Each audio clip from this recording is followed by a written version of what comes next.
जय जगन्नाथ।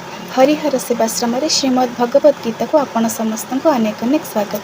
श्रीमद् भगवद गीता तृतीय अध्याय कर्मयोग श्लोक नंबर 8। नियतं कुरु कर्म त्वं कर्म ज्यायो ह्यकर्मणः शरीर यात्रापि च तेन प्रसिद्ध्येद कर्मणः। एही श्लोक रे भगवान श्री कृष्ण अर्जुन को कहउचंते तुम्हें शास्त्र विधि सम्मत कर्तव्य कर्म कर, कारण कर्म न करिबा अपेक्षा कर्म करिबा श्रेष्ठ एवं कर्म न कले तुमर शरीर निर्वाह मध्य सफल हेब नाही।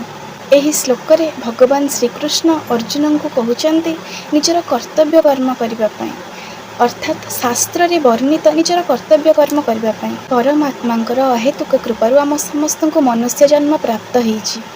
आउ मनुष्य जन्म रे आमे उत्तम कर्म करने निमंते प्रथमे आवश्यक आम शरीर ठीक थिबा दरकार। तेणु प्रथमतः आम कर्तव्य होछि एई शरीरर उपयुक्त भाव में जत्न नबा।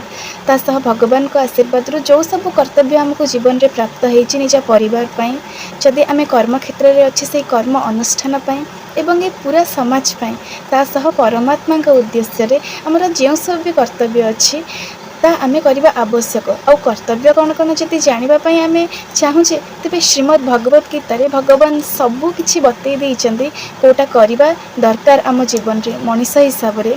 तासह जो वर्ण रे आमे सब जन्म हेइचे ताकू नै कि प्रत्येक किपरि भाव में कर्तव्य करने दरकार ता भी भगवान शिखई देइचंती। से सबू आमे आगामी अध्याय मानकरे जानि परिबा।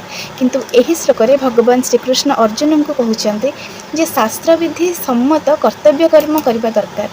जो आत्मा शरीर पाई से आत्मार संस्कार रे उन्नति आनिबा पई हमको कर्तव्य करने दरकार। जदि आमे किछि कर्म न करिबा तेबे निहाती भाव में जेते सब रिपु अछंती काम क्रोध लोभ मोह मद माश्चर्य आलस्य अहंकार से सबू आत्मा को चारिपटु घेरी जिवे, जहा फल रे आम शरीर आउ मन धीरे धीरे अधगामी हो पड़े। पतन आरंभ हो मनर आउ ता सहित आत्मार। आमे जो मनुष्य शरीर प्राप्त करिचे एई आत्मार संस्कार उन्नति पाई से दिगरे आमे सफल हो पारिबा नाही। तेणु तो भगवान अर्जुन को एठारे बुझेइचंती कि तुम्हें कर्म न करिकी बसी रुह नाही, कर्म कर, कर्तव्य कर्म कर। आउ कर्म न करिबा अपेक्षा कर्म आउ कर्तव्य कर्म करि चलिबा सर्वश्रेष्ठ। यह कले तुम शरीर निर्वाह सफल हेब। भगवान कर ए अमूल्य वाणी को आम जीवन रे उपयोग करिकी केवल आमर जो सब नियत कर्तव्य अच्छी शास्त्र विधि सम्मत आमे अल्प बहुते आम बड़ मानकठु आम शास्त्र पुराणरू एवं टीवी रे दौथिबा जिते भी भल कथा मोबाइल रे सुनुथिबा मोटिवेशनल कथा से सबुथरू आमे जानि पारछे आम कर्तव्य कौन। जदि सबू भी आमे किछि जानिने तेबे आम भितरे थिबा विवेक आमे जेतेबेले भूल बा ठीक काम करू से निश्चित भाव में आमको जणै दे।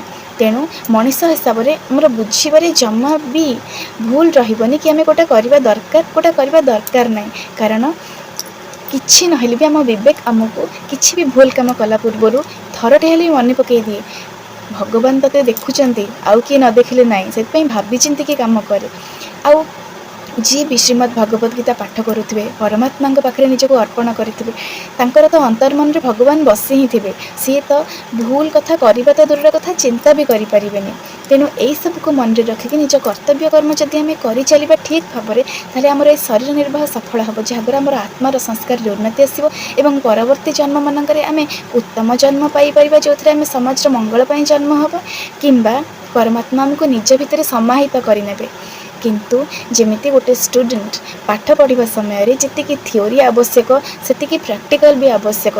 पाठ पढ़ा बही पढ़ा पर शुणा पर टीचर बुझेबा पर से जितकी बुझीपे जदि प्रैक्टिकली से जिनटा को करवा देखे तार से विषय नॉलेज अधिक होता है। ठीक सेमिति श्रीमद् भगवद गीतारू आमे जहाँ भी पढ़ुचे शुणुचे ताकू जदि निज जीवन रे उपयोग करवा, जदि उपयोग करने असुविधा होउछि तेबे आम गुरुजन माननकु एवं जे कहीं भी यही रास्तार चलुचंती परमात्मा रास्तार तांकोठु बुझिकी आमे निजको सजाड़ापी निजर उचित कर्म करने आगे चलवा तेबे आमे निश्चित भाव में भल काम सब बेले करवा। तासह एटा आमे भल भाव मन रखिथिबा जदि परमात्मा दिगरे चलवाई अर्थात भल एवं धर्म रास्तार चलवाई आमे गोटे पाद भी आगू बढ़ुचे परमात्मा हाथ धरिकी आमको केते बाट जे चले नहीं तार ठीक ठिकाना ना।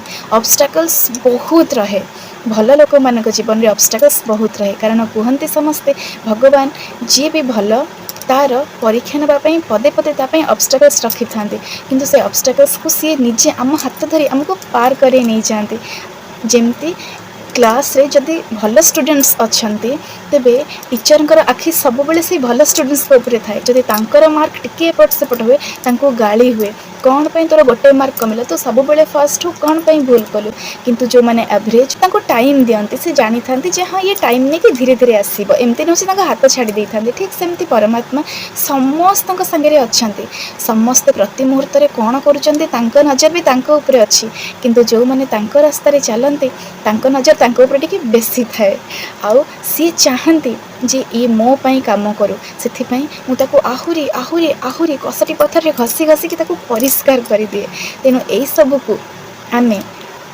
सब बेले जानीचे पिलादिन ये सब कथा आम सब बेले शुणीचे जानीचे किंतु प्रैक्टिकली ताको काम रे केते दूर लगौचे जदि लगेबा आरंभ करदेबा तेबे श्रीमद् भगवत गीतार प्रतिटी बाणी आम भितरे आम परिवार भितरे आम समाज रे दृश्यमान हब जहा फल रे प्रत्येक परमात्मा दिगरे कर्तव्य करबा पई आगे चलिए जहाँफल निज आत्मार संस्कार रे उन्नति हम आ सबकि सुंदर हो चलो वीडियोटी भल लगे लाइक करूँ शेयर करूँ चैनल को सब्सक्राइब करने जमारू भूलतुनि जय जगन्नाथ।